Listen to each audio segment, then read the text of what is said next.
वो चला रहा है। हाँ सर, कोचिंग हमला मामले में अब नया ट्विस्ट आ गया है।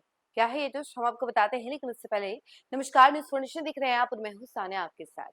2 जून को खान सर के कोचिंग के बाहर कुछ युवकों के द्वारा गार्ड को पीटा जाता है, हमला किया जाता है और फिर उसके बाद खान सर के गार्ड के द्वारा फायरिंग की जाती है। कथित तौर पर ये बातें सामने आती है, जिसके बाद अब इस मामले में एक करके बड़े बड़े खुलासे होते जा रहे हैं। वीडियो वायरल होना, सबसे पहला मारपीट वाला वीडियो वायरल होना, उसके बाद वो फायरिंग वाला वीडियो वायरल होना, उसके बाद रोशन आनंद सर का जेल जाना, जेल से बाहर आना और उनके भाई की मृत्यु हो जाना संदिग्ध परिस्थितियों में नेपाल के एक होटल में।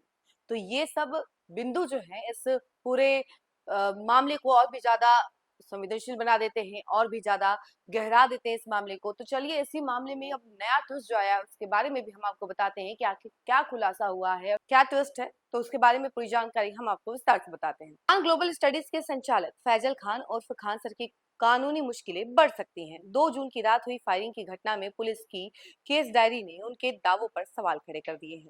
पुलिस के अनुसार गोलीबारी आत्मरक्षा में नहीं बल्कि इलाके में दहशत फैलाने के उद्देश्य से की गई थी। इस मामले में 20 जून की तारीख महत्वपूर्ण मानी जा रही है, क्योंकि इसी दिन खान सर की गिरफ्तारी पर रोक लगी की अवधि समाप्त हो रही है और उनके बॉडीगार्ड्स की जमानत याचिका पर भी सुनवाई होनी है। घटना के बाद शुरुआती स्तर पर फैजल खान की ओर से बॉडीगार्ड्स द्वारा फायरिंग किए जाने की बात सामने नहीं लाई गई थी। उनके मैनेजर की ओर से दर्ज कराई गई प्राथमिकी में भी गोलीबारी का कोई उल्लेख नहीं था। हालांकि पुलिस द्वारा सीसीटीवी फुटेज की जांच करने पर दोनों बॉडीगार्ड्स प्रदीप और तालिबर सिंह फायरिंग करते दिखाई दिए।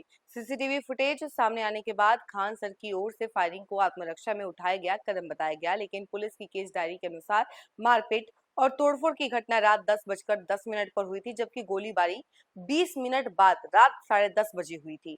इसी समय अंतर को आधार बनाकर पुलिस ने आत्मरक्षा के दावों को खारिज कर दिया है। पुलिस के बयान के आधार पर फैजल खान और उनके दोनों अंगरक्षकों के खिलाफ मामला दर्ज किया गया है। हिरासत में लिए गए प्रदीप और तालेबर सिंह ने कथित रूप से पुलिस को बताया है कि उन्होंने अपनी मर्जी से नहीं बल्कि फैजल खान के निर्देश पर गोली चलाई थी। अदालत ने पुलिस को 20 जून या उससे पहले हर हाल में केस डायरी प्रस्तुत करने का निर्देश दिया गया।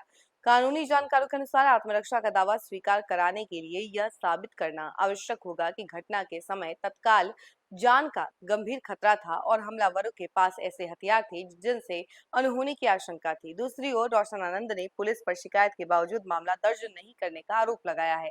उनके वकील निरंजन कुमार सिंह के अनुसार अब इस मामले में शुक्रवार को अदालत में सीधे परिवाद यानी कि कंप्लेंट केस दायर किया जाएगा। रोशन आनंद ने कदम कुआं थाने में 3 पन्नों का लिखित आवेदन देकर फैजल खान और कोल्ड स्टोरेज के मालिक डॉक्टर RS प्रसाद पर गंभीर आरोप लगाए हैं। उन्होंने दावा किया है कि उनके भाई प्रिंस यादव की नेपाल में साजिश के तहत हत्या कराई गई है। साथ ही यह भी आरोप लगाया गया कि जेल में बंद प्रदीप और तालिबर सिंह के माध्यम से उनकी भी हत्या की साजिश रची जाए। तो देखिए, ये सब आरोप लग रहे हैं और ऊपर से जो खान सर ने दावा किया था कि ये सब जो है एक तरीके से आत्मरक्षा में किया गया, यानी कि फायरिंग जो हवाई फायरिंग हुई थी वो आत्मरक्षा में गार्ड्स ने चलाई थी। तो ये दावा भी एक तरीके से खत्म होता नजर आ रहा है, क्योंकि कहीं ना कहीं ये जो समय का अंतराल है ये कई सारे सवाल खड़े कर देता है। क्योंकि 20 मिनट बाद फायरिंग हुई है तो क्या जरूरत पड़ी फायरिंग की, और आत्मरक्षा में तभी गोली चलाई जा सकती है जब आपके सामने ऐसी सिचुएशन हो जहां पर आपके पास कोई और ऑप्शन ही ना बचे फायरिंग के अलावा। और वहां पर तो ऐसा कुछ सिचुएशन था ही नहीं।